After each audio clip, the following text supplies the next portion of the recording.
সাত সাগর পাড়ি দিয়ে কেন সৈকতে পড়ে আছি।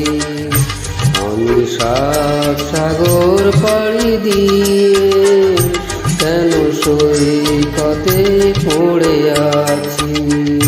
কোনো ভেজা স্বপ্নে মনে তাজমহল গড়েছি।